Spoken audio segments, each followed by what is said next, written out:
We are And live. we are live on all of the places now. Man, October 24th. You got to be kidding me. 2 months left in the year for Bitcoin to moon. So where do you think? So we were just talking about how you think it might be a little bit of a dead cat bounce, right? Well, I was talking about the stock market, dead cat bounce. The stock market looks like it wants to roll over. I mean, it pretty much did. And then we got a dead cat bounce last week because short covering, and we're right back down to those same lows. So I don't know. I am not protected to the downside enough. I put on a put spread on the Qs like an hour ago, just so I have some downside protection. Because I got a lot of long tech exposure between Tesla, Amazon, CrowdStrike, Coin. But yeah, Bitcoin is obviously the flavor of the day with the moonage. I mean, we're up what, 5,000 points over the last day and a half. So Yeah. Yeah, it's nuts. I mean, this is kind of how the market always goes, like in the cycles. Everyone kind of denies, and then market starts ripping up and people keep denying it. They're like, oh, but it's gonna go back down. I'll buy it when it goes back down. And a lot of times people get caught waiting to buy when yeah, you know that's why the dollar cost averaging is the way to go. I'm glad I bought some literally just a couple weeks ago. I bought some so I caught it right before the big pump, so that was nice because I mean I had bought plenty obviously up in the high twos, 20s. Um is the Threadcast live? Yep, Threadcast is up. I'm about to Find drop it. everything in Discord. um You find it. Threadcast is live Yeah, though. because I can't find it. All right, just check the announcements in Discord. I'll have it up in 1 second. No doubt.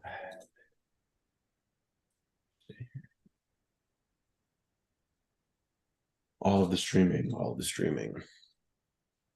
But yeah, dollar cost averaging is something if anyone ever reads my articles on Hive and INLEO, I'm always talking about dollar cost averaging. It's probably one of the most important things I think I've ever learned when it comes to investing is to dollar cost average and you know um, not try to time the market. I'm a big believer in that Warren Buffett quote that time in the market, not timing the market, is how you build wealth.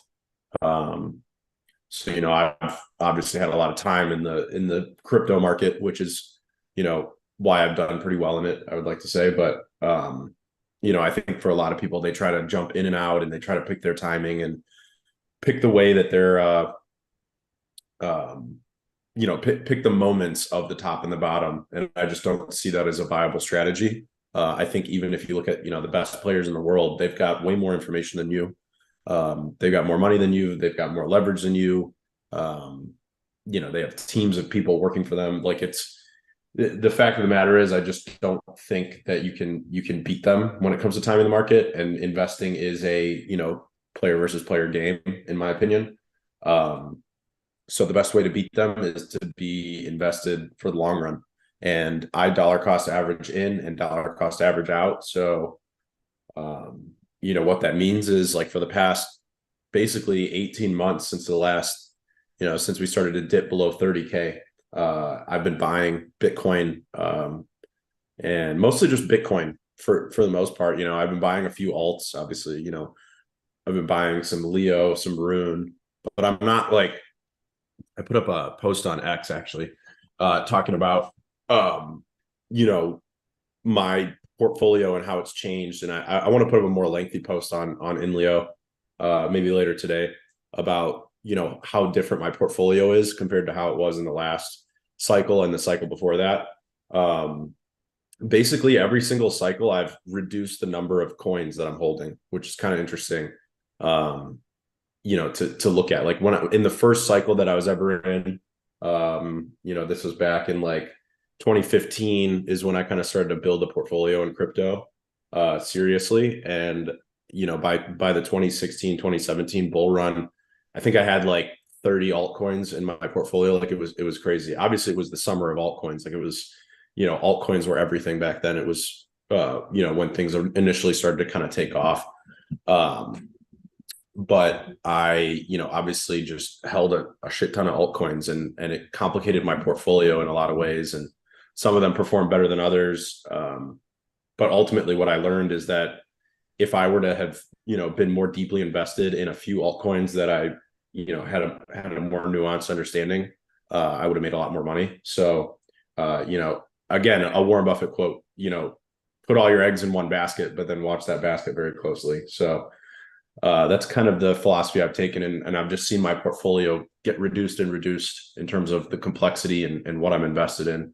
So, now I'm pretty much invested. I think it's either 5 or 6 positions in my portfolio, and that's really it, which is crazy because then, I talk to people, and obviously people know I'm like the crypto guy and friend circles and stuff and family and stuff like that, but they're always talking about the cryptos that they own and, buying Dogecoin and stuff like that. And when I talk to them, I realize they hold more cryptos than I do, which is crazy to think about. And I just asked them that question. I'm like, do you think you spend more time in crypto than I do researching, cryptocurrencies? And, obviously their answer is no. But yet they hold more positions, in different altcoins than I do.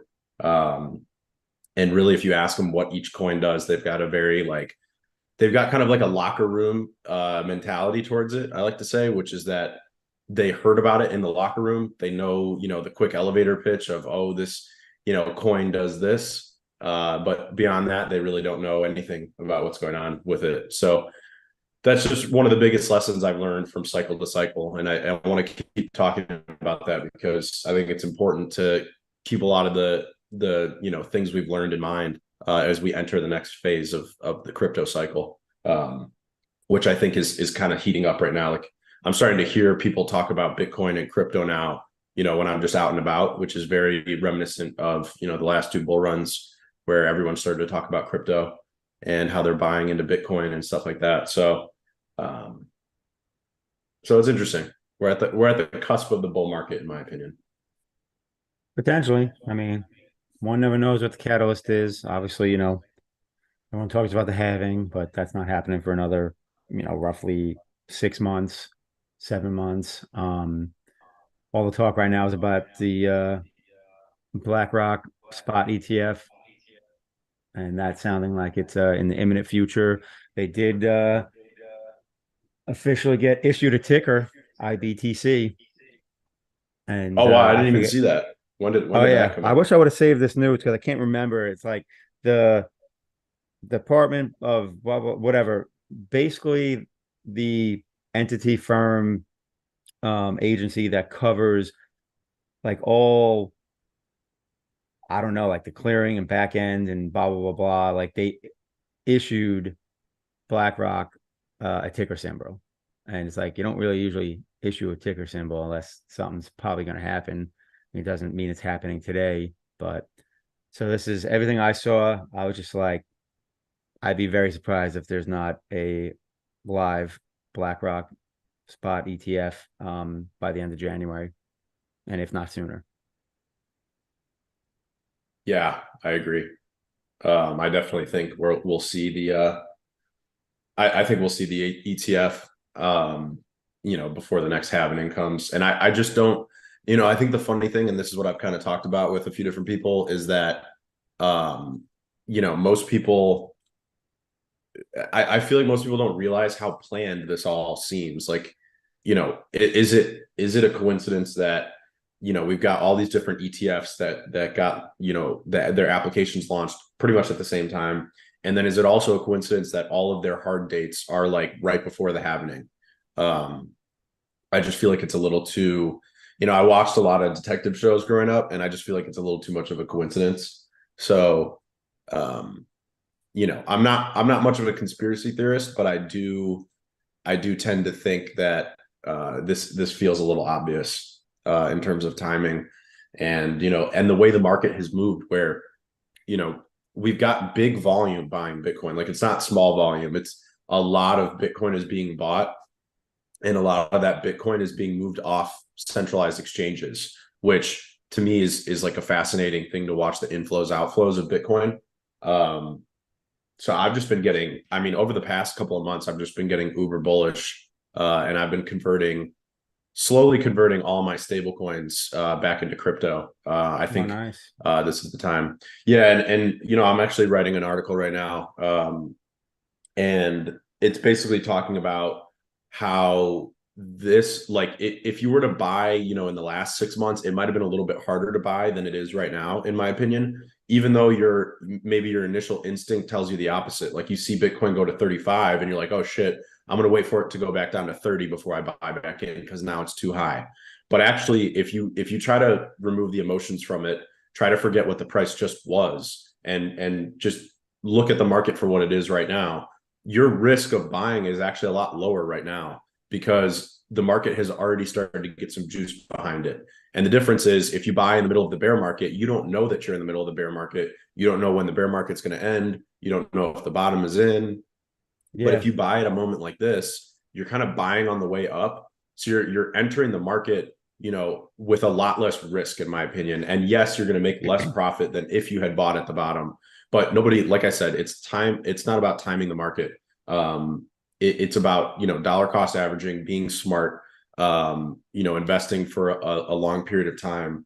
And in my opinion, if you try to eke out every little percent of profits, you're going to end up missing out on the run itself. So like I could sit here with my stable coins and I could say, you know what? And I've been buying a lot of Rune lately. I've been posting a lot of pictures on threads about that. But Really? Still loving the rune, huh? yeah, I'm building. I sold. I Rune will. I think Rune is the best trade I've ever made in my whole life. Um, and I bought, and that's considering I was actually just looking through some of my old notes for one of these posts I'm writing. But I was looking through at my purchase price for, you know, Ethereum and Bitcoin. My average purchase price for Bitcoin, got it here actually. I want to get the numbers accurate. Hell, I couldn't even Um, tell you what my average purchase price was for Bitcoin. I'd really have to go digging through the crates. I keep very detailed notes. My average purchase price for Bitcoin is $650. My What? average purchase price for Ethereum is $136. Dude, my very first purchase of Bitcoin was like, I think 650. And everything's been higher since then, much higher because I didn't buy anymore until we were in the thousands. In fact, I sold Right. when we were like 25. I don't think I ever bought Bitcoin again until we were like above 5K, which was obviously the big mistake. I bought once and then did not buy again for like 3 years. Yeah, well, I mean that's how it goes. You know, you start seeing the price go up a little bit, and it gets really hard to buy more. But you know, if you follow that DCA strategy, where it, you know, you just say, okay, over this period of time, I'm going to buy this much each day or each week or whatever, and you stick to it no matter what the price is. Um, you know, that's how I built my crypto positions. I just kept buying. Um, so you know, I was looking at those cost basis for, you know, Bitcoin and Ethereum, and then I was looking at my Rune trade from the last cycle, and my average purchase price for Rune was 11 cents. And that was I actually got that average price by dollar cost averaging. And then I did actually, and I'm just going to say it's luck. I'm not going to say it's skill because I don't really believe in timing the market, like I said. But I sold a lot of the Rune when it went over like $1.50 or something. And then I ended up buying it back when it went down to like 40 cents. So I consider that to be pure luck, but that's what helped me reduce my cost basis a lot. And then in the bull market, Rune went to $20, and I sold most of my Rune, probably like 90% of my Rune, above $12. So just kind of dollar cost averaged out, you know, at the top of that cycle. So I managed again to get pretty lucky. That I won't say is as much luck because I had a plan that, you know, once Rune hit $10, I was going to dollar cost average out. That was my plan the whole time, and I stuck to it. And I ended up getting like a, you know, average exit of around $12 for Rune. And like I said, my purchase price was like 12 cents in terms of, you know, per share cost basis. So Rune is still the best trade I've ever made, you know, by a long shot, just in terms of size and everything. I had pretty big size for Rune as well. So, you know, obviously getting back into Rune. So now my purchase, my cost basis in the last cycle was 12 cents. My cost basis now for Rune, and this is not considering profit taking and stuff like that. This is just like rebuilding a position. My cost basis now is around $1.80. So, emotions would tell me, hey, you're being an idiot. You bought at 12 cents cost basis before. Why are you buying at $1.80? But if you try to put the emotions of the past aside, I think it's a no-brainer play. Obviously, with the belief that I have in Rune's future price. So, yeah, I'm excited to see what happens in this cycle. But Well, the things that I've learned from the past in terms of not getting too caught up in past emotions is just like a PSA that I like to put out there. yeah. I mean, on the flip side, yeah, it's awesome. Obviously, that Bitcoin is pumped over the last week. I mean, obviously, the last 2 days have been the biggest move. But at the same time, I'm just like, all right, well, it's pumped up to a key like support resistance level. I mean, I've had 34.5 drawn on my chart for, I don't even know. I have to scroll so far back to see like when that comes into play. Back in 2022 when it was a huge support level twice, and then we broke through. So it's bounced off that area twice now, yesterday and today's candle. And if we remember correctly, it was just a few months ago over the summer when we rallied from 25 up to 30, two big green candles, same thing, not as big. And then we went sideways for the rest of the summer, and then sadly broke down in like late August and ended up back down at 25. So is it just a random pump? Is it potential ETF news? Is it the institutions of, buying it up now with the prep for an ETF? I don't know. But I do know this. Just put on a little bit of a short hedge because we've had some nice gains, and why not have a little bit of downside protection? I mean, it's minuscule, but put on a little something just in case we do fail here at 34.5. But if Yeah, not, happy day. yeah, I haven't put on any short hedges. I am, like I said, I'm still buying. We'll see where the market ends up. But yeah, I have a feeling that we're, in kind of a bullish area and feels good. And we all know what happens when the bulls come back. The users all come back to Hive. They all flock back to Hive. INLEO's user base has quadrupled since the beginning of this year, even though we've still been in the bear market. Nice. And I think, yeah, so I think, last month we had an all-time high at 1,650 monthly active users. I'm curious to see what we did in October. Obviously, we've got about a week left in the month, so we'll see if we can chase after a new all-time high. So speaking of Leo, I see people getting antsy for us to talk about Leo and shut up about the markets. So I don't know why the market leads. I mean, the market leads it. yeah, Bitcoin I is the mean, lead at the end dog. of the day, yeah, at the end of the day, we're still in crypto. A big part of the platform has to do with crypto in a lot of different ways. So always fun to talk about the markets, but obviously this is the INLEO AMA. So yeah, Taskmaster, no more questions about Leo. Only crypto market talk today. Oh my Just kidding. God, dude. So I'm sorry. I'll touch on something that someone said. Shit, I lost it. I just moved because I'm dealing with it too. Anyway, they were asking if the AMA is only on labs, or is that just because that's where Cal spends all his time? And I was laughing because like I clicked your link as well, and I got to labs and I had to log in, and I've had a Hive keychain like every single thing I've done, and I was just like, son bitch. But yeah, I primarily use Labs. That's where we've got the newest features that are available, which is a solid segue for me to say that we pushed one of the biggest updates, which is, if you saw the title of the spaces and AMA links, we pushed one of the biggest updates ever to the UI. And there's a lot of reasons why this is one of the biggest updates. One of the biggest reasons for that is the premium feature set.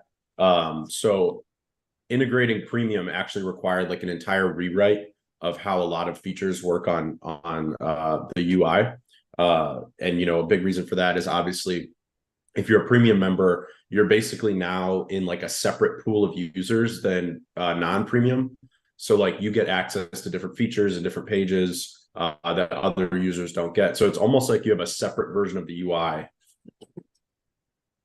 don't know how loud that was for you guys, but something just fell off my wall. So they basically, premium users are basically looking at a different UI than non-premium users in terms of they have a few extra features. They obviously have custom themes. They have the orange check mark, a couple of other things. So all this stuff is now live. And another big update with this is that we built an entire payment rail. So now on INLEO, we can do all sorts of payments for everything. So that whole backend is built. And if you guys have signed up, and I see a couple of you guys with orange check marks already. So a couple of you guys have already signed up for premium and you've used the payment rail to pay 10 HBD for a month subscription. So, it's actually working really well. We haven't seen any bugs with the actual payment system yet. There was one small bug in the beginning. I think probably only like 3 or 4 of you experienced it, where after you signed up, the success page didn't show and you had to refresh to see, obviously, that you got premium. So that bug was fixed. But that was really the major one that we saw in terms of the actual like payment rail. Other than that, the payment rail is going really nice. And then there's a couple of other bugs with the features that are added for premium. So I know there's a little issue with the themes where when you refresh it, it resets your theme. And then there were a couple issues with lists, but we already pushed an update for that. So lists are going well now. And then there's a couple more features that we've got on the private testing environment. I just want to get those there's a couple of bugs with those that I want to hammer out before we push them to labs, just so you guys don't get frustrated. But in the next couple of days, you'll see us kind of roll each feature out as we iron them out and get them up there.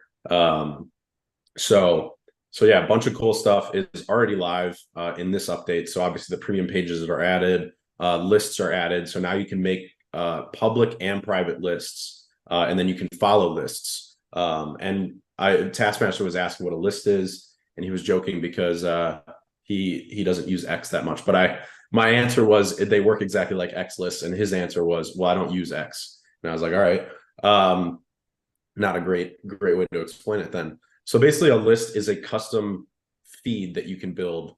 And basically the way you build it is you can create a list and then you can add users and hashtags to the list.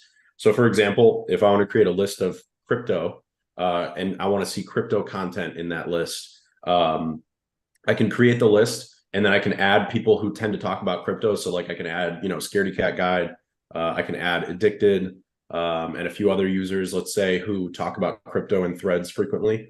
And then I can also add the hashtag crypto tag. I can add the hashtag Bitcoin tag.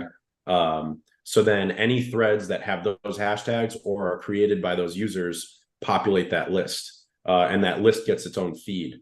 So it's a really cool way to get better content discovery going. So definitely a cool feature. I think it's going to start getting a lot of usage. And like I said, you can have a private list or you can have a public list. When you create it, you get to choose if it's public or private. So obviously you can just create your own private list if you don't want anyone to know. Like, let's say you just have a curation list that you like to look through and you want to keep it private. That's totally fine. So just check private when you make it, and then nobody else can see it. But if you don't check private, then it goes onto the /list page, and anyone else can follow that list. So basically, like Taskmaster could go out and create this crypto list or a sports list, like I'm talking about, and then from there, anyone else can follow it if he makes it public. So it'll be really cool. And then one of the things that we haven't added yet, because there were a few bugs, is the ability to put a list on your home feed, so you can actually change the default feed. So like right now it's defaulted to For You. but you'll be able to change it. So like, let's say you make this crypto list and then you want to see that when you first hit the homepage, you'll be able to set that as your default feed to see that crypto list when you first hit the UI. So a lot of customization is coming. And, if we take a step back to like a philosophical, theoretical level of what premium is meant to be, you're meant to be able to use INLEO for everything that whether you're premium or not premium, you should be able to have like a very similar experience on INLEO. Like you shouldn't be like missing stuff if you're not premium. But by being premium, you get a lot more customization and a lot more convenience. So I've talked a lot in the past about having a excuse me, having a modular UI where you can choose a lot of different features and kind of build your own experience. And for a non-premium user, it's going to be more like you have kind of like a cookie cutter experience that's still awesome. Like it's the experience you guys all have had, for the last 12 months of this UI being live. Actually, it has not been 12 months. It just feels like it's been 12. It's only been live since May, so it's only 5 months. It feels like 12.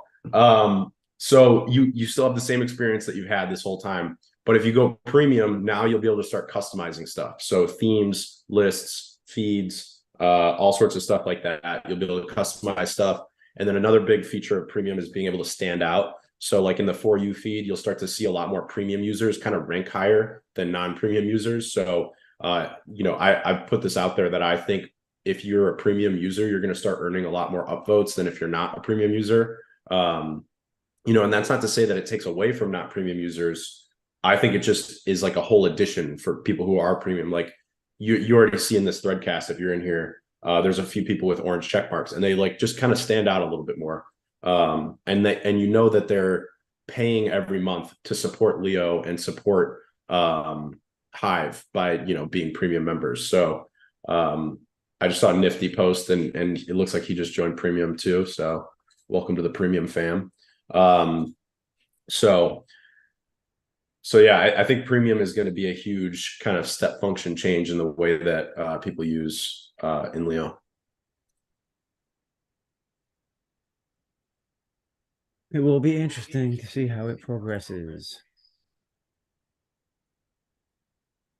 See, look, people are still talking about other coins after we transition to Leo chat. I see IDK Samad asked, where'd it go? Sorry, I lost it. You guys are commenting real fast. Moving fast. Any plan to add a full year subscription option for premium? Yeah, we've been thinking about how we want to do this. I think there will be a way to do like right now you can do it's monthly. I think we're going to add something where you can do 6 months or 12 months worth of premium. So we'll see. I don't know when that will be ready. Obviously that requires a whole addition to the payment rail. But I do foresee us adding it at some point. So not yet, but maybe soon. And I saw a lot of questions. Oh, sorry, go ahead. No, I was gonna say, and just to reiterate, payment for premium is with HBD, correct? Yeah, so it's a good segue to this question that I keep seeing, which is what happens with the money that it is used for premium. So if you go to the premium sign up page, it actually says there's like a fine print down there and you can see, details about where the money goes. But it basically goes to this account called @LeoPool. And we only accept HBD for the premium subscription. So that's kind of another question I've been seeing is like, are we planning to add Leo or add Hive or someone was asking if we're going to add SPS or DEC or other Hive tokens as payment options. This is actually something I discussed with Taskmaster just privately, kind of bouncing some ideas back and forth. And I actually was against the idea at first of only accepting HBD, but I did really come around to it. I think it's really interesting because what we're doing is, and it says in that fine print if you want to read it. Yeah, sell me on it. Only HBD. Yeah, I I'll don't know sell if you I'm right a now. fan either. Yeah, I'll sell you right now. So 10 HBD comes in for each premium subscription every month. And that 10 HBD gets split into 5 HBD and 5 HBD. 5 HBD goes to buying Hive on the internal market. Another 5 HBD gets converted to Hive and then buys Leo. So it's split 50-50. It buys Hive and it buys Leo. And then it wraps it to BLeo-Beehive and it pools it in the Beehive-BLeo liquidity pool as permanent liquidity. So that liquidity will never get removed from that pool. So basically what's happening here is that we're creating an inflow both for Hive, since there's buying pressure every month for Hive, and for Leo, since there's buying pressure for Leo every month.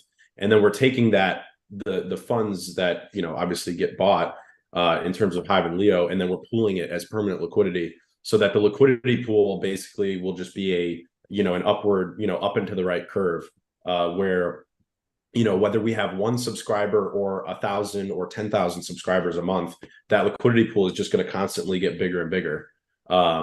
So the reason why I find that interesting is, start to play out what could happen if we had 10,000 subscribers and this, and this momentum continues for the next, say, 3 to 5 years. You could see a liquidity pool with, millions of dollars in it. That is a Hive-Leo liquidity pool. So now we've built liquidity for Hive and we've built liquidity for Leo. And I just think it's going to be, I think in the long run, it's extremely bullish. So you've got, obviously the short-term buying pressure on Leo and Hive, but then you've got the long-term liquidity that's being added to that pool. So I think this is going to be a really fascinating thing to watch play out. Like I really haven't seen anything else that's quite like it in the crypto space. Where you're just essentially capturing value and then locking that value up in a liquidity pool. Wow, that is awesome. And I'd love to tell you that I am sold, but I pretty much spaced out because I was replying to threads the whole time. So whatever you said, hopefully it was awesome. This is what I happens think it when was awesome. this is what I think happens when you get I lost think, in the thread cast. yeah, I think TLDR, it's very bullish for Leo, very bullish for Hive, and it creates long-term liquidity for both. And Which is the goal. Right. Cool. Obviously I'd love to be able to use Leo rather than HBD, but it makes sense. Obviously HBD has its pros. As far as the UI, and we have your for you, your latest, your trending, your following. Right now, if someone clicks on the following, does that legit only get filled with people that are following, or does it put other stuff in there if they're not really following anyone yet, or if they're only following one or two people? Yeah, that's a good question. So it puts stuff in there of people you're following. So it's, your own following feed. So And like your following feed, like pretty much from like the long form, like who you follow just in general on like Hive. yeah, so whoever you follow on Hive, it shows their parent threads and it also shows their reply threads. So like let's say that Interesting. Taskmaster, yeah, so like let's say that Taskmaster replied to Scaredy Cat Guide, but let's just say I'm following Taskmaster, but I'm not following Scaredy Cat Guide. If I'm in my following feed, I'll still see your thread and then I'll see the reply that he wrote. And the reason why it's showing there is because it's showing me his reply, because it's saying, okay, well, if you're following this person, you might also be interested in the conversation that they're Okay, that having makes with more someone sense else. now. That makes a lot more Yeah. sense. Yeah, because I'm just like I'm seeing some names. I'm like, I definitely don't follow these people. But Right. So, yeah, but do you see replies of people that you do replying to, follow? yeah. Yeah, I Yep. see replying to. So, and then sometimes, yeah. So cool. Um, I saw Lennon MC. We just talked about that. So he asked if the funds raised will be used to improve the platform, help content creators, or buy and burn Leo. That's what I was just talking about, where 100% of the HBD comes in, split 50-50, buys Leo, buys Hive, pulls it permanently. Um, I'm entertained by Mr. Hive's question.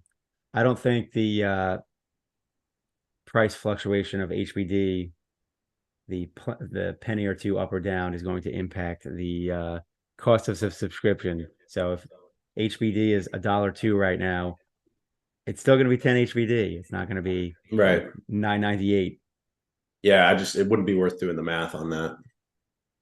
So Also, most of the time that quoted HBD price is not actually accurate. So this is I think also, it's saying $1 2, but I don't think it's actually $1 2. yeah, or whatever, even if it's 98 cents. Like at the end of the day, it's 10 HBD. Well, so let's just say hypothetically, HBD gets some crazy random Korean pump and is worth $1.50. At the end of the day, it's still going to be 10 HBD. Correct. So Yeah, I mean, if we see HBD like DPEG, as in it's like 50 cents or it's $5, then we might make a change to something. But HBD is a lot different than it used to be. I don't know all that we'll right. see another DPEGing. Me and INLEO threads are gonna have a day of dancing at some point where I start cleaning things up and working this algo. I definitely do not follow some of these people and they're not replying. I don't even know who this person Where are you is. at? You're in the following feed? Yeah, I'm in the following on labs. It's fine, don't mind me.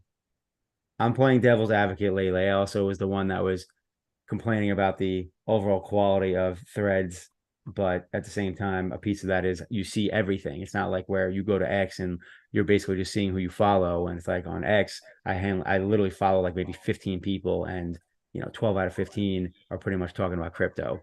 As Yeah, opposed well, to X obviously has their For You algorithm, which is something they've built over the years. yeah. I don't know if you've used the For You much on INLEO, but Well, I um, mean, it defaults to it, so that's pretty right. much where I mainly go. And then I get Yeah. annoyed, and then I go to latest, and I get a little less annoyed, and then I go to following, and I get a little less annoyed. Yeah, well, the thing about For You is that it constantly improves. So if Yeah, you exactly. keep using it, that's the idea. Is like, you know, Twitter has had For You for years. And it's already getting way better. I mean, I just went to For You Right. now, and it's the best I've seen it yet because it's like I Yeah. popped up. It's like I got Taskmaster from 3 hours ago, one alpha from 10 hours ago. I got you. I got Bitcoin Flood. I got just names I recognize: Brando, Curator Cat, Mr. Cali, like names I'm used to seeing and generally read.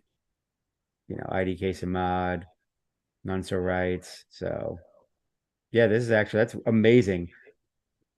I guess in Leo is becoming like Google because it heard me talking about it and then boom, magically it's 10 times better.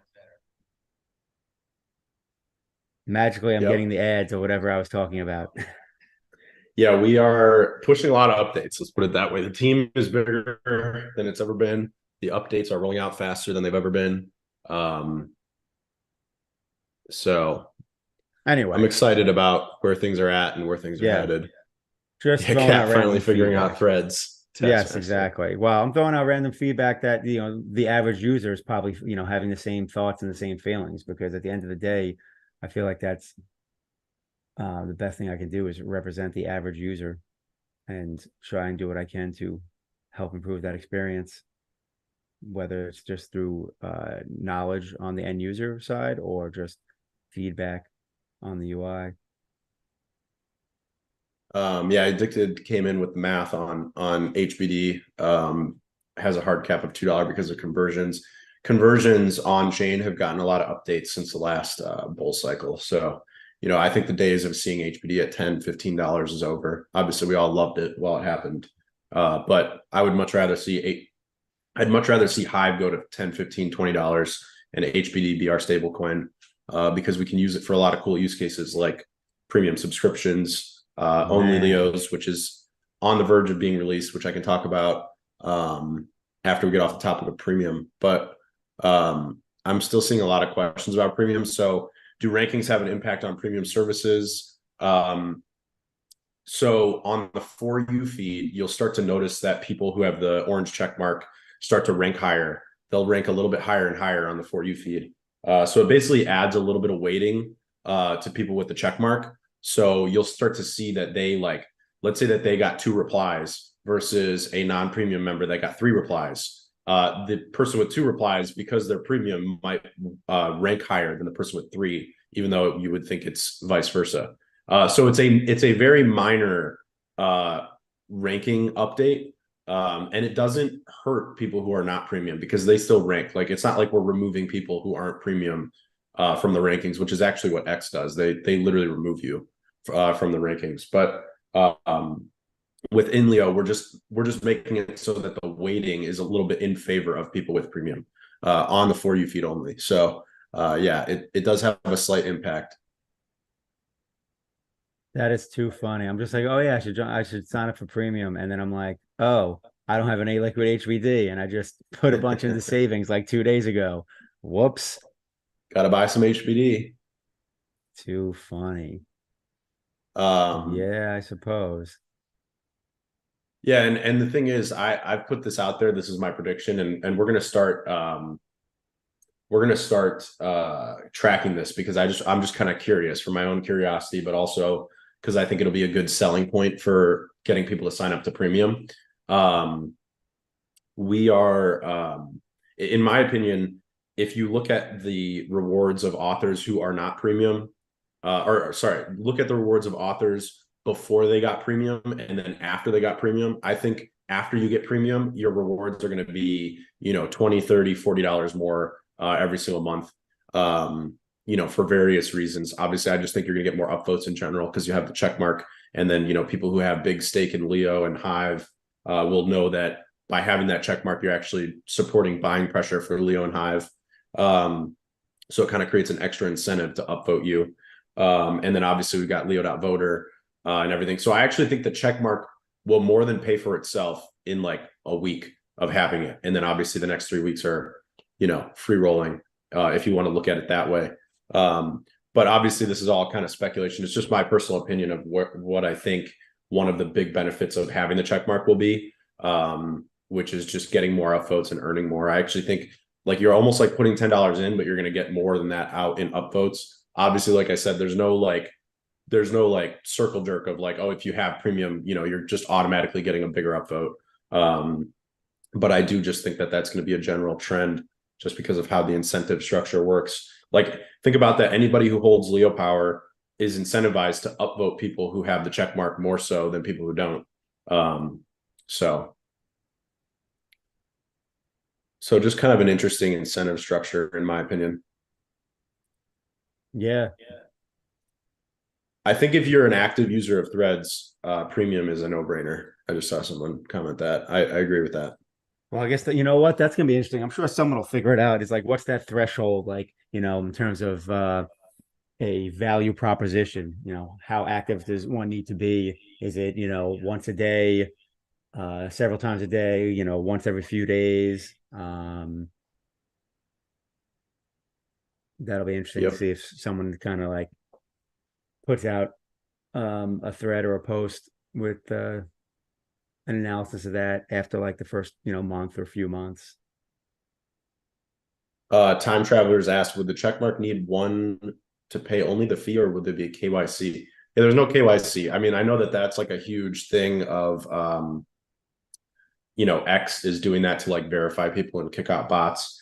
This is crypto. This is Web3. When you pay the HBD, you're paying it to a smart contract using your Hive account. So, the KYC, if you will, on Hive is that you have a Hive account. So, there is no putting your name in, there's no putting your phone number in, there's none of that. It's put your Hive account in. And this goes to the, mission statement of INLEO, which is to democratize digital identities and build a great creator economy. So, digital identities, obviously we're playing off a Hive. Like, I've long believed that Hive's, number one value proposition in the world is obviously as a social platform and a Web3 platform, but more so in terms of digital identities, that your Hive account gives you, it gives you value, it gives you respect, it gives you, like a namesake on a platform, inside of an ecosystem. So like, you guys are active on Threads. If one of you is active on Splinterlands and active on Threads, your Hive account kind of connects the two, and then people can recognize you in both places. So it is a digital identity, and that's a big reason why everything we build is built on Hive. I'm a huge believer in digital identities. So no, there's no like IRL KYC. There's, your Hive account is your identity. You use your Hive account to pay the subscription fee, and instantaneously you're signed up. Nonzo Wright says, yeah, it's magic. I'll be writing for the next 30 days and tracking my earnings to see if there's any significant increase, not just in earnings, but also in engagement on my posts. Yeah, I think And that's another good point that I didn't even mention is, I think you're going to start to see a lot more engagement. I think a lot more people will reply to your threads, a lot more people will reply to your posts. Obviously, like I said, you're going to rank a little higher in the For You feed. So you're just going to get more exposure in general. So just kind of curious to see all that. So I'll be keeping an eye on Nonzo Wrights' posts because I'm just really curious. I think I follow him. I was trying to figure that out, but then I don't know what just happened.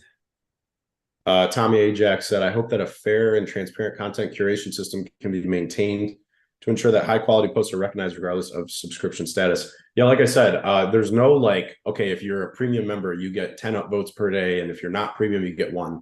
There's no rules like that. So, curation is very, and we actually put up a post if you search Leo Finance's post history from, probably like 6 months ago or so. We have a very, meritocracy based curation system. So it's based on the quality of your post. It's based on, certain quality checks that our team looks at when they go through and curate posts on a daily basis. So if you're curious about that, you can go back and read that post, and you can look at the upvoting activity of Leo.voter. But like I said, will premium members get if you were going to get a 10% upvote as a non-premium member, maybe as a premium member, you get a 15% upvote. So stuff like that is definitely possible. But like I said, we're not going to just start saying suddenly, if you're not premium, you're not important. I think X is kind of doing that to some degree. And Although there's a that's lot a of hell of a blowback right now. tagline. If you're not premium, you're not important. Well, that's what X has really been doing. And I'm not in agreement with that. Like I don't think that if you're, I think that if you're on the free version, call it, you're not any less important than someone who's on the premium version. So X is beta testing something right now where they're thinking about charging every single user $1 per month. So if you want to be verified, it's 8. If you want to even use the platform, it's 1. So there will not be a free version of it. And I don't really agree with that business model, but we'll see what they do.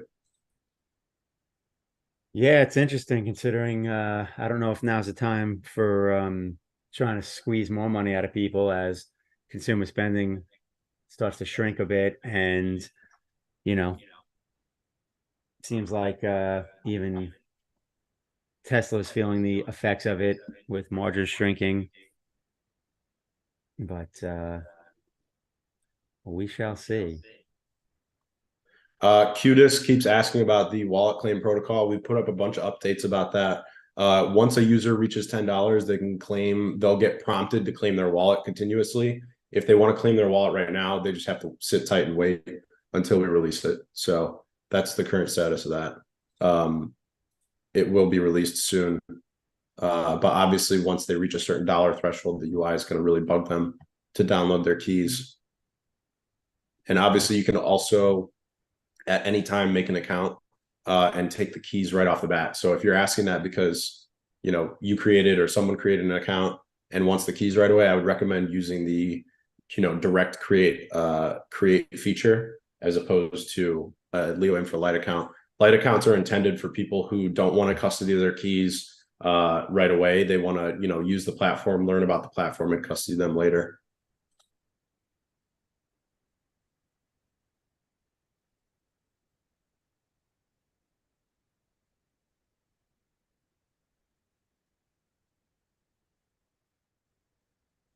What is going on? Seem to have lost the threadcast. Yeah, me too. Oh, okay, I'm not the only one. I was just like, all right, there's 528 comments. I can't see a single one of them. I posted something. I posted a thread in what I thought was a threadcast, and then I'm like, wait, did I post this in like regular? And nope. Cat broke it. I posted a GIF that basically was Cartman asking for $10 and blew it up South Park style. I have to bat phone the devs.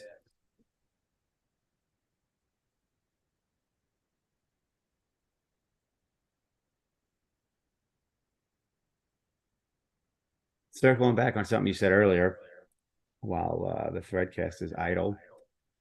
Yeah, I'm working on it. Yep. I was just thinking about the overall market and earlier how you talked about alts and just like having too many different alts and all that. And I did the same thing. I was in so many different coins and I didn't really have any big size in any of them. So when I was right, like, oh yeah, it made some money, but it wasn't like life changing. Um, and I think I've gotten away from that, but at the same time, probably need some fresh blood as opposed to holding the ones that, you know, have been from the start or from, this most recent bull market. I don't know that, names like Matic and well, not in some of the other ones that moons, but anyway, um, a lot of those names, I don't know that they're gonna, have huge, huge moves in the next bull market to an extent. Are you better off with Bitcoin? Maybe, maybe not, because obviously, Bitcoin goes to a 100K, it's only, you know, basically a 3x from here, as opposed to, I guess, an alt that's going for $1.50, and if it gets back up to $10, technically it's better return, but I just don't know that I see it happen. Like, I don't think I think most of these alts, even some of the name brand alts, are not never going to see their all-time highs. Yeah, Um, I think that's going to be a somewhat of a trend, and I've been talking to people IRL about that because they're all hyped up again about Dogecoin and other stuff. oh God, Dogecoin might actually go up a lot. That's the thing, is like you never know. probably because Doge can just get the Wall Street bets type treatment. Right, right. So you never know, but But even like uh Rune, right? I mean, I'm still holding. I'm bag holding my all my Rune, and I haven't added to it, but I've been holding. I mean, hell, if Rune gets to three back to like 350, 375, which is like a key pivot point, that was some big reversal bottoms over the years, and then became, massive. That's gonna be a massive resistance if Rune runs up to like 350, 360. If that's as high as it ever gets, I wouldn't be surprised. You know, if it goes higher, sure, but I don't know that I ever see Rune at $20 again. Could I be wrong? Sure, but I just don't know that I see it. I definitely could see it, getting back up into the mid single digits though. It'd just be interesting to see where a lot of these coins kind of level out. Um, because these coins, the ones that are more established now, it's like, all right, this is the project, this is what's going on. Like they're not pumping on just sheer hope and speculation. And maybe more of that comes in the next bull market, but I think the impact of that is less. And it'll be more so on newer projects that came out over the last year or so that are quote unquote solving a new problem in crypto. So that's at least my thesis. And granted, that's not black and white. Obviously, there's going to be outliers. But yeah, in the meantime, Bitcoin is bouncing around like crazy. That's probably one of the most volatile 5-minute charts I've seen on Bitcoin in a long, long, long time. I mean, you're getting 500-point wicks on 5-minute candles.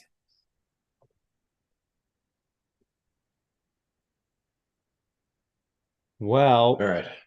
I the think I'm gonna put threads. up a new threadcast. Okay. It looks like I was just looking into it, but it looks like the Hive node that we were using um crashed. Breaking hive nodes. So when I already can foresee the first question in the new threadcast being when Leo Leo node. node, and my answer is going to be soon. We're actually working on it as we speak, but we're doing a lot of we have to do a lot of customization to the node uh, to build it in the way that we are um, planning to use it to scale. You Obviously, mean we're looking to scale threads to millions of threads per day, and that Leo full node for Hive has to be very customized for that. indeed. Or you can just put all the demands on Nifty and Task and Nomad Soul, and I forget who else their other partner is on their witness. Well, they've got the witness node. I'm talking about the full Hive node. Oh, okay. Yeah. So, but I they didn't do have a real witness now. So I go did vote not it. realize that. Interesting. Yeah, I thought you were talking about a witness node. Okay. Yes, they do have the witness node. So go vote. It's what is it at town dash hall? Yep. So they've got that witness node, and now they're doing town halls um, every I think it's once a month on the first of every month. So the next one is on November 1st. Cool. And I think they've got a really cool lineup of speakers. Pretty much like every major Hive DApp is going to be there um, to talk about not only what they're doing but their witnesses and plans for the future and stuff like that. So definitely want to go check it out. And then All right, I see the new threadcast just hit. yeah, if you guys want to head out Took to the my new screen a minute to threadcast, refresh. Jump in um, that. yeah, try to find the new threadcast. It's in the um, latest feed. Yeah, If you everyone's go always. there, and then I'm going to update the Discord announcement too, so you guys can find it easily. Let's see if I can break it with another GIF. Little hangover. We're back, baby. Let's see So if it there you posts. go. There we go. Cool. Did I break it All again? right, we're Nope. back. We're back We are back. live bug testing and bug fixing. Well, let's go. We got 10 after 1 already. I'm glad we're back. I got probably another 20 minutes in me before I got to bounce. Cool. Yeah, we did break the Hive node. So like, a big scaling issue for threads going forward is going to be the full node stack that we use to run everything. We get rate limited a lot, and we actually, it's crazy because we're now using pretty much every public Hive node. And what we do is split the activities of the INLEO UI across all of the Hive nodes because we have so much activity that if we were to put it on one Hive node, which we were, back in the beginning of the new UI, we were getting rate limited and the UI would just crash. That's why the UI used to crash so much, is mainly because of the nodes rate limiting us. And it's obviously not their fault. They have to have rate limits so that they don't get DDoS attacked and stuff like that. But the the ultimate long-term solution is that we need to have our own node, and it's a private full node where only INLEO's UI will use it, so that there's no rate limiting of any kind on it. So we can push as many requests as the server can handle, and then obviously just keep scaling it up. So that's going to be an important development. Nice. Yes. Master P can be the sponsor of the node. No limit. No limit soldiers. No limits. Yeah, if you guys had any questions from the old threadcast, if you don't mind, just repost them. Just so we can find them easier. I'm still scrolling through them because I can still see them on the private UI, but because that one didn't break. Post them again. But post them again, make our lives a little easier. Task said, what would happen if we had 100,000 threads per day? Well, we would have what just happened just now until there's the Leo node. Maybe the Leo node would break Hopefully too. Leo node in the next week or two, I would say. That'll be the Hopefully. goal. That should be the goal for everyone. When the Leo node comes out, try and break it. That is true. Try to break it so we can fix and improve. Got a lot of people signing up for premium. Keep it going. Looks like we talked you into it. Question: could INLEO include a specific marketplace section where we'll be able to sell and purchase services and goods with HBD? It's something I've seen much less in Hive than on Steemit in the good old days. Yeah, we actually, I don't know if you're an OG, you remember the Leo marketplace application that we built. I actually loved that idea. I loved building it, but we didn't have a big enough user base to support it. And I still don't even think that we have, the type of user base you need to build a whole marketplace. I agree. But yeah, but with the payment rail that we just built, and I was actually about to get to this until the threadcast broke. But the payment rail we've built can now be used for all sorts of stuff. So the next release is going to be only Leo's, which is the project title that we've got. I don't think we're actually going to call it that just because of negative comparisons. But the only Leo's protocol will let you, it's basically like Substack or Patreon, where your audience can subscribe to you. And obviously, X recently released this as well, where people can subscribe to you and they can pay $5 a month to get like a premium access to you. So you can have, like behind premium paywalls, you can have like private threads, and you can have private posts, like premium posts that the user can see if they're subscribed to you. And if they're not subscribed to you, they obviously can't see it. So it'll be a whole new monetization method for authors on Hive. I'm really excited to see how that works. Cool. Yeah, I mean, but like I said, we built the hardest part of it, which is the payment rail. So now we just have to build the content, mechanism for it on the back end, where it'll let the author basically put up that gatekept content. But yeah, I would assume that'll be out before the end of the year. I'm gonna be pissed when I get denied access to some of Taskmaster's content. They're like, come on, bro, hook me up. Well, that's the thing. It's like now you get to support the author, so the author can make earn a real living from creating content on Hive, and you support the Leo platform because Leo is going to take a small percentage of each subscription, and then the current plan is that it will get sent to Leo Pool, so that's the same as the premium subscriptions, and then it'll all get used for the whole buying Leo Dash Hive and pooling it system to create permanent liquidity. So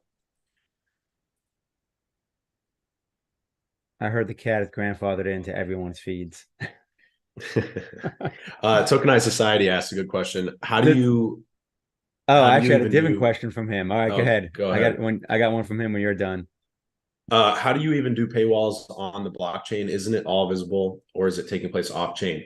So I'm very much a believer in putting whatever we can put on chain. Like I know a lot of people have done, or are planning to do stuff that is like off chain or, a side chain of some kind. But I'm a big fan of putting things on chain.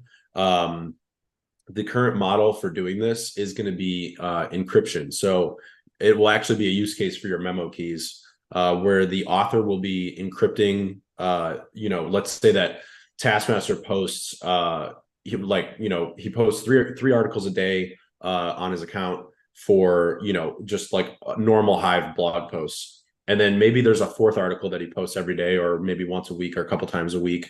And that article is his premium article.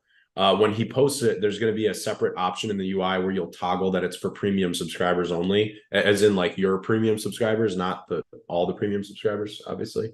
And when he ticks that box, instead of it being a blog post on Hive, it's an encrypted text on Hive. And then you have to be signed in with an account that is subscribed to Taskmaster in order to decrypt it. So technically the content is still on Hive, but it's encrypted. So instead of being able to just anybody can read it, you have to have decryption access essentially to read it. We'll talk about that more when it goes live, but it's a pretty intricate system, but it's going to be really cool because it's still putting data on the Hive blockchain. It's just putting data that is not readable unless you're a subscriber. So it's pretty cool. And like I said, you get to support the authors, and it's very much like Substack, where there were a lot of people creating content on like Twitter, Medium, and other places, and they weren't able to earn a living from it.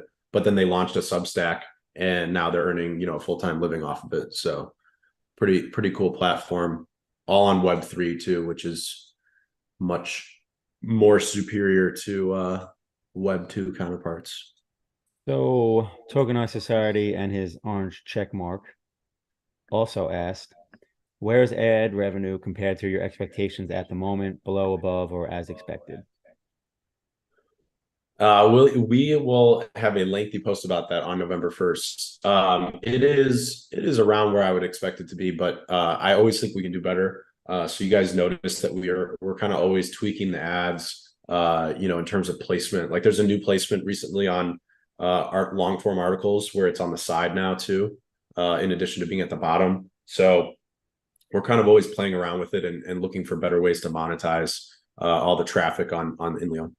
I mean, I actually clicked on an ad yesterday that like I legitimately was interested in. And like I went to the site. I even like put the site that the ad was for in my favorites so I wouldn't forget about it because I wanted to kind of look back at the service. And it was crypto related and crypto trading related. So um, the ads are, you know, somewhat solid. It's not like it's just like nonsense coming through. Yeah, that's Taskmaster good. and Yeah, his I've noticed the ads have gotten a little bit better. And the more clicks and the more engagement we have as a community with the ads, the better those ads are going to get. And the better, obviously, that the more Leo that's going to get uh, bought through the ad system. yes, which is awesome. Um, Task and his orange check mark asked when Leo glossary in the UI. um, Yeah, so I have a really cool design for Leo Glossary that includes a command. It's like a slash command where you can basically call any Leo Glossary term directly from the text editor where you're in a thread or a post or a comment anywhere. Um, it is just not ready yet. It's kind of complicated because we have to build like a whole search database for it. But soon, when soon. Keep building the index out though. And Elon actually was just tweeting all this stuff about Wikipedia, so and how it's not a reliable source of information. So I definitely think there's a huge use case for building out that library.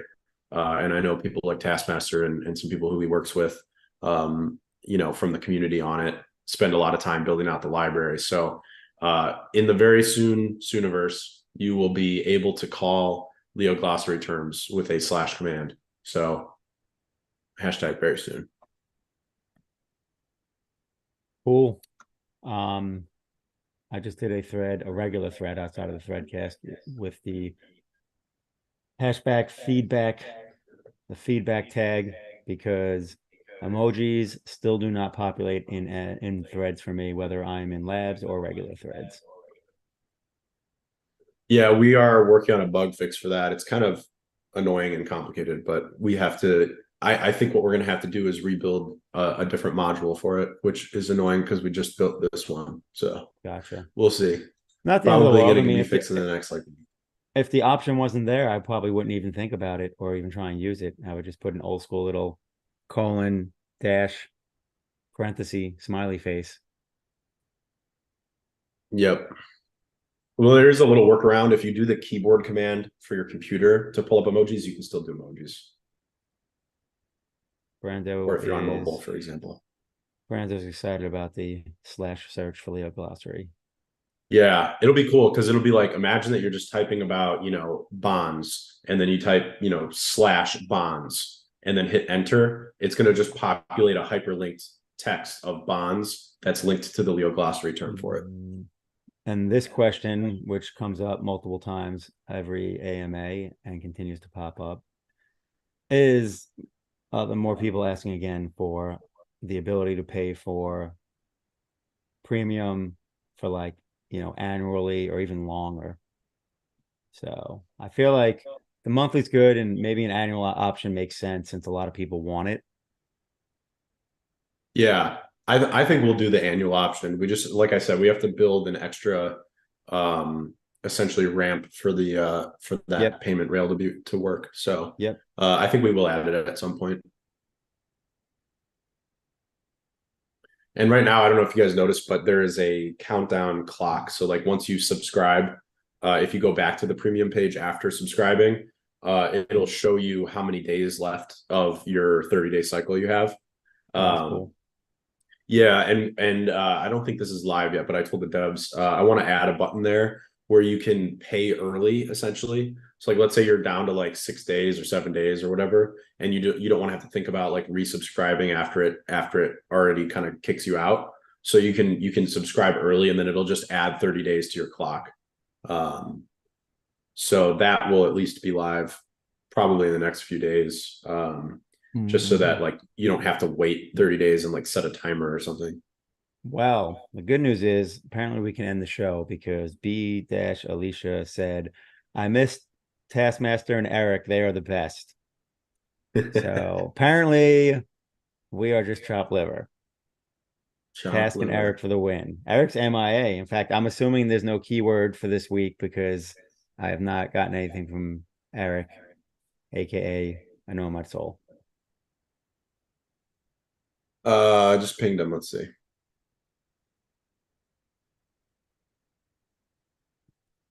I don't know. Did we have one Zoom show notes? We might not have. No, there's not. And I don't know like what that can if there's an active campaign going on, if there's a weekly thing, and if not, Yeah, I know if he's not, it's busy with called a a bunch of bye stuff. week. So. You get to rest. You get to rest your fingers and let your hands heal. That's why they do it in football. You get the bye week. I should say American football. I know we have a lot of international listeners. So the good old NFL. Go Jets. In fact, I'm going to actually be I'm making another cameo out in Vegas in a couple weeks, and it's going to be when the Jets are in Las Vegas playing the Raiders Sunday night. Not going to the game though, but it'd be cool to be in town for it. Oh, which hashtag, yeah, a couple Tuesdays from now, I will be on a plane. So, Oh, one small issue, Eric. I don't think I can hear you through the spaces, but Mitch has it muted because he's listening through the Zoom.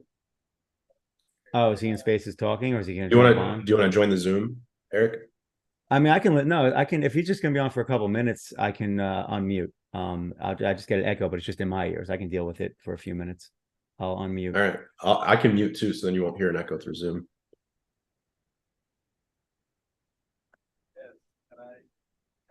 We can hear you, sir.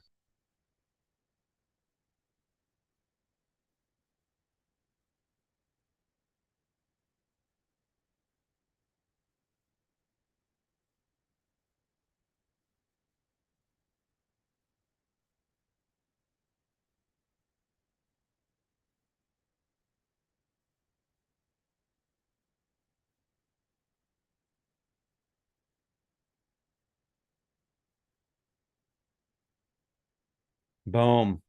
Love it.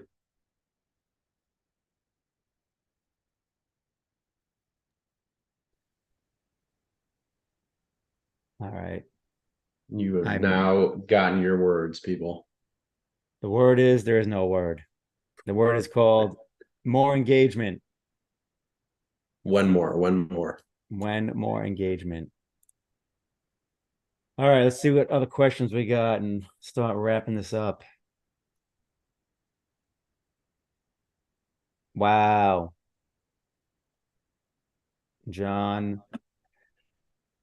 this has always been a question for everyone.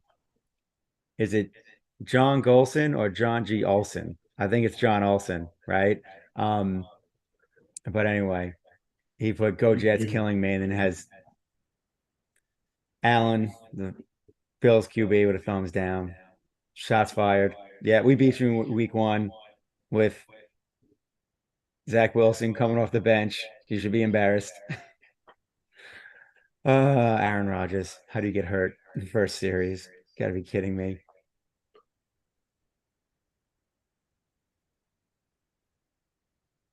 Serve well. Uh, Edwin said he's just seeing the Coinzilla placeholder. Yeah, you know, one thing about Coinzilla is that if you are on a VPN or you're in certain geographies, they don't actually show you any ads, which is a big reason why I think the ad revenue is lacking from where it really could be in terms of you know, when you look at the traffic numbers on INLEO, like our ad revenue should be a lot higher than it is. And a big piece of that is that, you know, if you're on a VPN or if you're in certain geographies, you won't see a real ad. So then we don't actually earn. If you're only seeing Coinzilla banners, we actually aren't earning anything from those. It's only when you're seeing a non-Coinzilla banner, like for, you know, BTC game or whatever ads you end up seeing, that Leo actually gets paid for that. So a few things for that. I think the most long-term solution, and this is in the plans, is we're going to be adding a ad module to the UI so that any company or person even can run their own ads directly. So it's direct advertisement.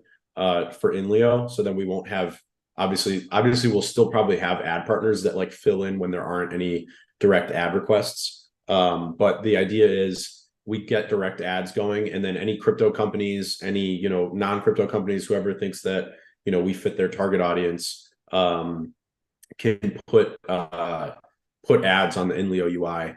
Set a budget. It'll look if you've ever used like Facebook or Twitter and their ads manager, it'll look exactly like that. It'll be like choose an ad, choose a demographic, launch and set a budget, set a time in terms of days, and then launch your ad. So yeah, that will be going live in the Sooniverse.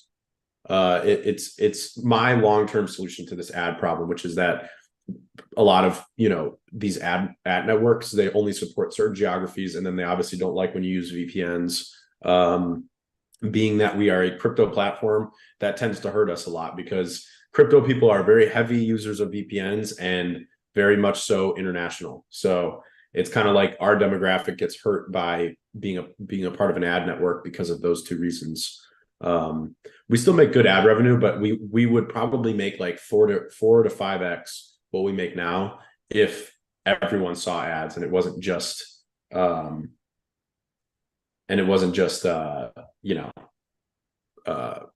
basically mostly America and non-VPN users. So with that said, I'm looking at Coinzilla right now. So like I gotta be honest, I've seen a lot of Coinzilla, and then last night I saw an ad that I said I liked and I clicked on. But like even right now, I'm seeing Coinzilla. Are you on a VPN? I'm not on a VPN. Yeah. See, so we have a lot of missed opportunity in terms of ad revenue. And I mean, you can just tell that by how many times you see a Coinzilla banner instead of a real ad. So I just refreshed and seeing Coinzilla on the but eventually you'll probably see a regular ad and then it counts. So yeah, like I said, I mean, I've seen Coinzilla most of yesterday, and then all of a sudden I saw an ad, and again, it was an ad I liked, and I clicked on it. Yeah, just refreshed, still showing me Coinzilla.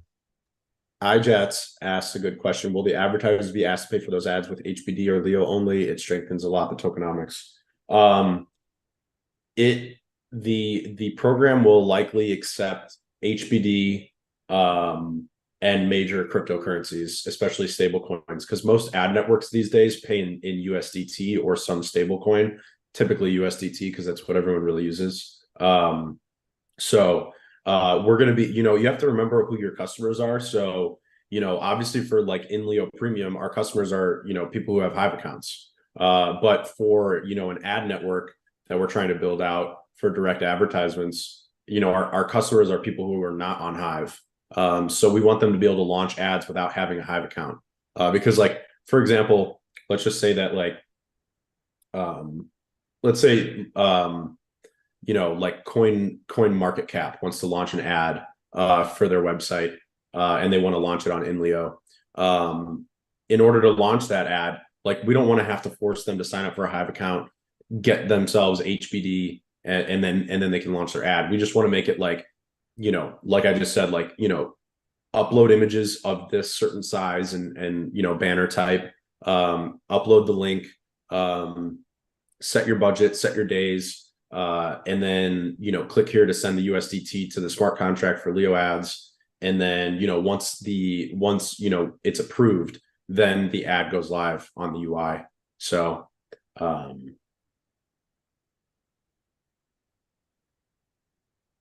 so that's how that's going to work.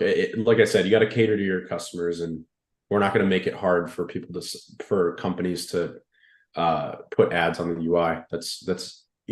It's better to make it as seamless as possible. So we'll likely have a few different payment options for that, but primarily I think it's going to be USDT, just because I've worked with different ad companies and pretty much everyone uses USDT these days. Makes sense. Yeah, Edwin asked, a pay-to-click page with Leo payouts would be brilliant.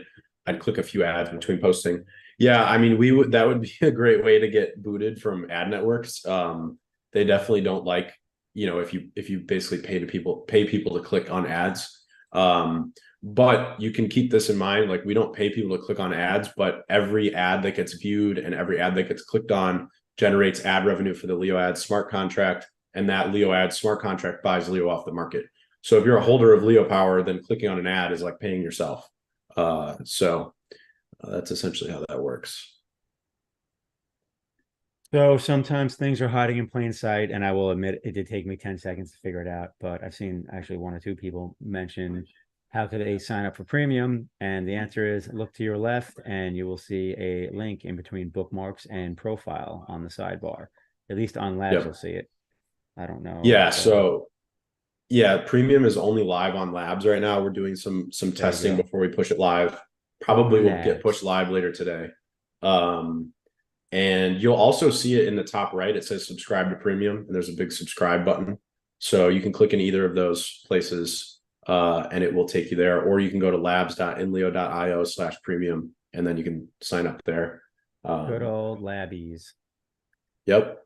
A bunch of people are subscribing already. So thank you to everyone who subscribed. We got a lot of people during the AMA. So I am just a few post payouts away, or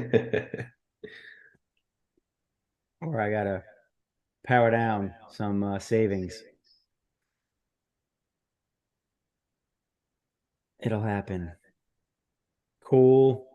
Well, it will be November, right? For the next call? Nope, it will be Halloween Day. oh wow.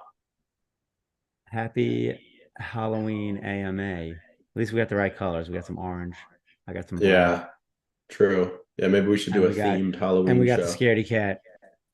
The scaredy cat. I'll put the logo up. The black cat logo. Cool deal. Well, hopefully it is not trick and instead it's a treat and we find Bitcoin at 35,000 plus come Halloween day. It should be Yeah. interesting what happens over the next week after that big pump. Yeah, I'm really curious. I mean, we saw a little dip this morning, but not a huge correction. I was expecting a little bit more of a correction, to be honest. So Um, was I. but, So that's but like good. I said, just gonna keep to my program. I'm gonna keep dollar cost averaging. And that's the program. Yep.